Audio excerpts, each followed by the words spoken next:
Magandang araw. Ito pong muli, si Miss Callie. Atin pong pakinggan ng isang lihim na naman ng ating sender. At maraming salamat sa walang sawang sumusuporta sa ating channel. Mabuhay po kayo. Dear Miss Callie, magandang araw po sa channel mo. Hindi ko alam kung paano ko sisimulan ang liham na ito.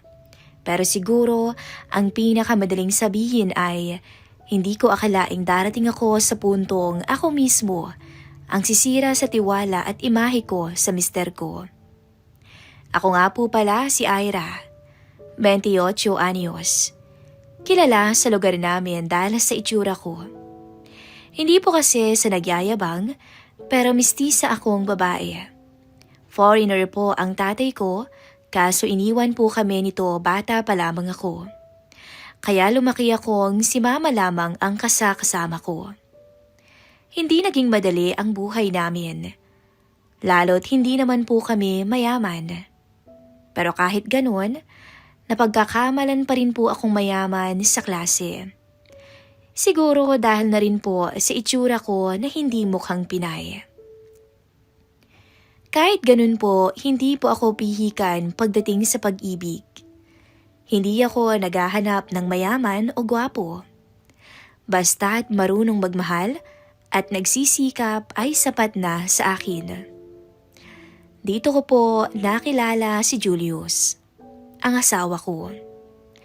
33 anyos na po siya sa kasalukuyan. Isa siyang security guard sa bangko sa bayan namin. Napakabait ng asawa kong si Julius. Hindi marunong magtaas ng boses.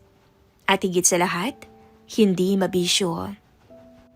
Si Julius ang unang lalaking nagparamdam sa akin na hindi ako trophy. Na hindi ako pangkama lamang. Siya ang nagpakita sa akin ng respeto na hindi ko nakuha sa kahit kaninong lalaki. Kaya, oo. Nang sinabi kong oo sa kanya, totoo yun. Mahal ko siya. Pero minsan pala, Miss Callie, kahit mahal mo ang isang tao, pwede ka pa rin makagawa ng mali kapag napagod ka o kapag nakakaramdam ka ng kalungkutan na hindi mo naman hinihingi sa simula. Noong una, simple lamang ang buhay namin. Uuwi siya ng 6 p.m. Sabay kaming kumakain, sabay natutulog. Minsan nanunood ng TV. Ako naman, minsan nagpupunta sa barangay kung may program para tumulong at mag-assist. Dati po kasing nagtatrabaho sa barangay ang nanay ko. Kaya nasanay na ang mga tao na naroon ako. Hawak ko rin ang mga listahan ng nanay sa purok namin. Pero nung nalipat siya ng schedule sa bangko, graveyard shift, doon nagsimula ang lahat, Miss Callie. Hanggang madaling araw ang duty niya.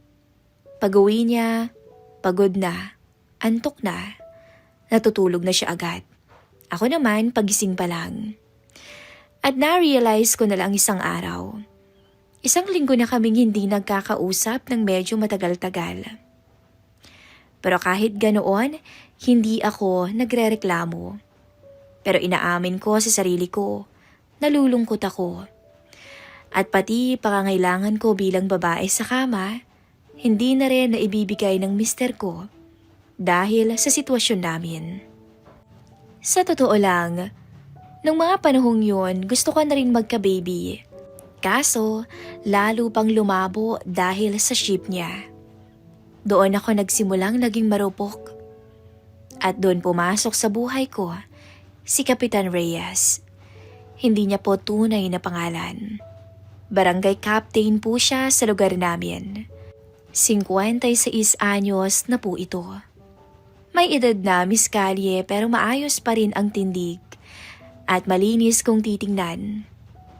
Pero ang pinakamalakas niyang dating, alam niyang makinig sa problema ng isang tao, ng isang kagaya ko.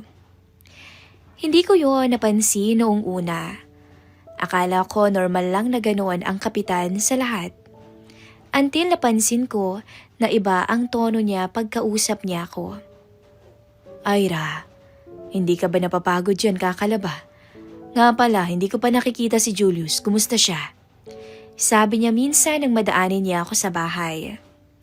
Isang hapon, may announcement sa barangay para sa isang feeding program. Pinatawag niya ako para i-cross-check ang mga pangalan dahil ako ang may listahan ng mga nanay sa purok namin. Pagdating ko sa barangay hall, kami lang ang tao. Nag-uusap kami noon, pero napapansin kong naghihintay siya sa sagot ko sa mga personal na tanong niya. Ira, okay ka lang ba talaga? Mukhang puyat ka palagi. Umiti lamang ako. Pero yung totoo, hindi ako puyat, kundi depressed ako. Okay lang po, Kapitan. Sagot ko. Pero hindi ko nakontrol ang mahinang pagbuntong hininga. Doon siya tumigil. Parang binasa yung mukha ko. May problema ba? Si Julius ba? Alam mo naman, pwede kang magsabi sa akin bilang kabarangay. At doon ko naramdaman ang kaunting pag-asa. Pero hindi ako nag-open ng mga bagay na dapat sa asawa ko lang sinasabi. Ang sabi ko lang, pagod lang siguro, Kap. Ngumiti naman siya. Yun lang. Pero ramdam ko na hindi siya kumbinsido. Na parang gusto niya pang umuusad pa ang usapan. At doon nagsimula ang unti-unting pagkalito ko. Hindi dahil gusto niyang makinig sa akin, kundi dahil iniisip ko, bakit parang ang gaan niya kausap? Bakit parang mas maiintindihan niya ako kaysa sa asawa ko? Lalo noon pa lang alam kong type na ako ng matanda. Hindi ko man inamin kay Mr. noon, pero sinubukan akong ligawan ni Cap nung dalaga pa ako. Pero tinanggihan ko siya. Dahil iba akong makatingin sa akin ng matanda noon. Lalo na kapag maiksi ang suot kong short. At yun ang unang kasalanan ko. Pumayag ako na may ibang lalaking nakakapasok sa puwang na iniwan ng asawa ko. Simula nung mahalata ng matanda ang problema ko sa mister ko, lagi na niya akong pinapa-duty kapag kailangan ng volunteers. Hindi dahil ako ang pinaka-active, kundi dahil type niya ako. At marahil umaasa ito minsan na baka makaisya siya sa akin. Kilala ko na ang isip ng matanda. Kilala rin siya sa lugar na babaero noon. Pero kahit alam ko na yon, bakit parang hindi ko magawang lumayo? Siguro dahil gusto ko rin. At ang asawa ko, dumating sa punto na para bang roommate ko na lamang. Isang araw, may pagpupulong para sa senior citizens allowance. Nag-volunteer ako para tulungan maglista ng mga kulang ang IDs. Pagkatapos ng meeting, halos ubos na ang tao sa barangay hall. Nakasarado na ang bintana at tapos ng ingay. At nakita ko, nandun pa si Kapitan Reyes. Nakaupo at nakasandala. Medyo pagod ang itsura. Ira, tawag niya habang inaayos ko ang mga papel. Hindi mo kailangang tapusin yan ngayon. Ako na dyan mamaya. Ngumiti ako, pero hindi ako umalis. Okay lang po, Kap. Kaya naman eh. Sabi ko. Pero maya-maya, nagulat ako nung tumabi siya sa akin at umakbay. Tahimik ka na naman, Ira. Wala lang po to. Sagot ko. Alam mo, Iha, ganyan din ang asawa ko noon. Hindi marunong magsabi. Hanggang sa huli, nung malaman ko, naiinis na pala siya sa akin. Ikaw ba? Napapagod ka ba, Ira? Dagdag pa nito. Napalunok ako sa tanong na yun. Ang totoo, hindi ko alam ang sagot. Hindi ko alam kung pagod nga ba ako sa asawa ko o sadyang uhaw lang ako dahil hindi na ako napagbibigyan ng mister ko sa kama. Okay lang po ako. Mahina akong tugon. Pero alam kong hindi niya ako pinaniniwalaan. Tapos ngumiti siya. Ira, kung kailangan mo ng kausap, nandito lang ang opisina. Hindi ako sumagot, pero ang katahimikan ko parang sagot na rin. Ilang araw ang lumipas, nagpunta ako sa barangay para magpasa ng papel ng kapitbahay namin. Pagdating ko, si Cap ulit ang nandoon, pero hindi niya ako unang kinausap. Ako ang unang lumapit. Cap, ito po yung hinihingi niyong form. Ngumiti siya. Salamat, Ira. Nang paalis na ako, tinawag niya ako ulit. Ira, nagmerienda ka na ba? Hindi pa po, sagot ko. Maya-maya, inabot niya ang isang supot ng pandesal. Para sa'yo, may extra pa ako dun. Sabay tingin niya sa katawan ko. Naka-blouse ako noon at maiksing short. Hindi ko alam kung bakit hindi ko agad tinanggihan yon. Kahit pa alam kong may mga pahiwatig ang mga tingin niya. Alam kong may balak siya sa akin, pero may kung anong pag-aalala rin akong nakikita sa mga mata niya. Salamat po. Mahina akong wika. At doon ko naramdaman ang unang pagkalito. Hindi dahil gusto ko rin subukan ng bawal. Pero kasi, mahal ko ang asawa ko. Kaso, nawalan siya ng oras sa akin. At doon ako kinakabahan. Dahil hindi na siya simpleng matanda lang sa tingin ko.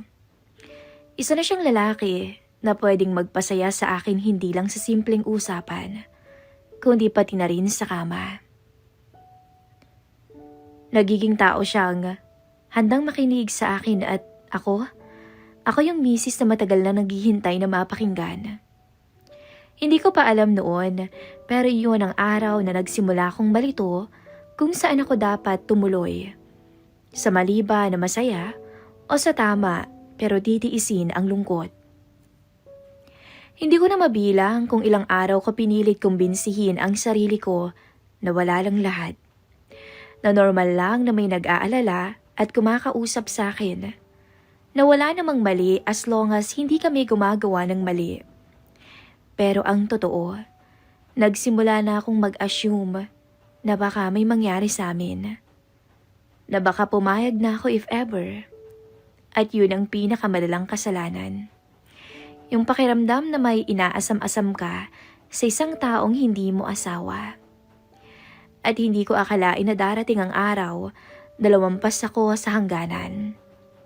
Gabi noon, panahon na halos na hindi umuwi si Julius, nang hindi pagod, nang hindi iritable. Umaalis siya nang hindi malang tinatanong kung kumain na ba ako. Ingatan mo sarili mo. Sabi ko sa kanya bago umalis, pero hindi siya lumingon. Hindi siya masama, alam kong hindi, pero pagod siya. Minsan walang oras para sa emosyon ko. At doon ako natutong magkimkim. Nung araw ding yun, nasa may gate ako nang dumaan si Kapitan Reyes. Nagmo-monitor ng tanod schedule. Pagkakita niya sa akin, nagulat pa siya.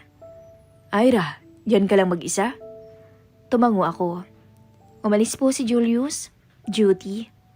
Hindi ko napansin na malungkot pala ang tunog ng boses ko. At pansin kong ramdam niya agad. Dumungaw siya sa loob ng bahay namin na madilim. Halika. Samahan mo ko sandali. May papakita lang ako sa'yo saglit. Walang salita. Tumango lang ako at ako mismo ang sumama. Hindi niya ako pinilit. Sa bahay niya ako dinala. At pagpasok pa lang ng pinto, alam ko na ang kahihinatnan na mangyayari. Maya-maya umupo kami sa sala. Tinapunan niya ako ng tingin. Yung tingin na parang may gustong itanong pero pinipigilan niya. Muli siyang tumayo at nagpunta sa isang cabinet. Binuksan niya ang drawer. Hinugot ang isang lumang larawan ng asawa niya. Maganda ito. Kita ko sa mga mata niya na mabait to. Selena, asawa ko. Sabi niya. Hindi ko siya nabigyan ng sapat na oras. Hindi ko namalayan na unti-unti na pala siyang lumalayo. Hindi ako nakapagsalita nung time na yon. Ira. Pagkabanggit niya ng pangalan ko, May kakaibang kirot akong naramdaman. Hindi ko gustong manghimasok sa buhay niyo ni Julius.